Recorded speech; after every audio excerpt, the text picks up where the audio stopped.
ஒரு வீடியோங்க. அதை வந்து என்னென்னாங்க, நம்ம உடம்பில் வந்து உடம்பு உடம்பு தாங்க எல்லாமே. நம்ம உடம்பு, நம்மளுடைய கை, கால், உடம்பு தான் எல்லாமே. அந்த உடம்பு நல்லா இருந்தால் தாங்க எல்லாமே நமக்கு சாதிக்க முடியும், எல்லாமே பண்ண முடியும், எல்லாமே பண்ண முடியும். புரியுங்களா? உடம்பை சில பேரில் கவனிக்கிறது இல்லைங்க. ஃபவுண்டேஷன் வந்து கரெக்டாக இருக்கணுங்க. ஃபவுண்டேஷன் வந்து ஸ்ட்ராங்காக போட்டால் தான் கட்டடம் வந்து ஸ்ட்ராங்காக இருக்கும். கட்டடம் வந்து ஸ்ட்ராங்காக இருக்கிறது காரணமே ஃபவுண்டேஷன்.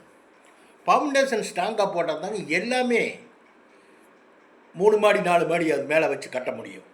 அதே மாதிரி தாங்க உடம்பு. உடம்பு சில பேரில் கவனிக்கிறது இல்லைங்க. உடம்பு கவனிக்கிறது இல்லை. கவனிக்கிறது இல்லைன்னா சரியானபடி சாப்பிட்றதில்ல.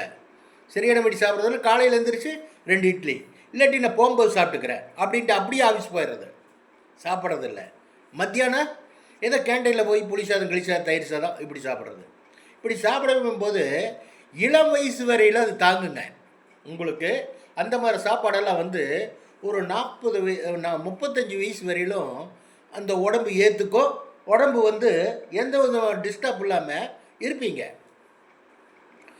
40 வயசுக்கு அப்புறங்க ஏதாவது ஒரு வியாதி வந்துட்டால், ஏதாவது ஒரு உடம்பு சரியில்லாமல் வந்துட்டால், ஏதாவது ஒரு அடிபட்டுட்டால் தாங்கவே முடியாதுங்க.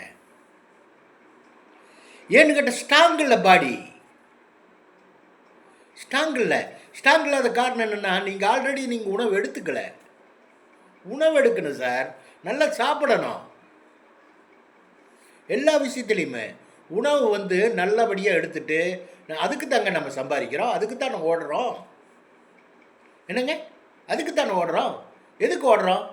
வயிற்றுக்கு நல்லா சாப்பிடுங்க. நல்ல ஆர்கனைஸான உணவாக செலக்ட் பண்ணி சாப்பிடணும். சாப்பிட்டா பின்னாடி வந்து ஸ்ட்ராங்காக இருக்கும் அப்படின்னு சொல்ல வர்றேன். நான் எதுக்காக இதை சொல்ல வரேன், இந்த பதிவு எதுக்கு தெரியுங்களா? அதை வந்து சில பேர்லாம் சாப்பிட்றது கிடையாது. என்ன நோய்வாய்ப்பட்டு நம்மளுடைய காலங்கள் முடியும் போது கடவுள் என்ன டிசைட் பண்ணியிருக்காரோ, என்ன டைமில் நமக்கு ஆர்டர் அனுப்புகிறாரோ அது வேறு விஷயங்க. அது வரையில் நம்ம உடம்பை வந்து எதுவுமே தாக்காத அளவுக்கு இருக்கணும்னு சொன்னால் உணவு தாங்க முக்கியமே எல்லாமே. வச்சுட்டுங்களா? பாய்.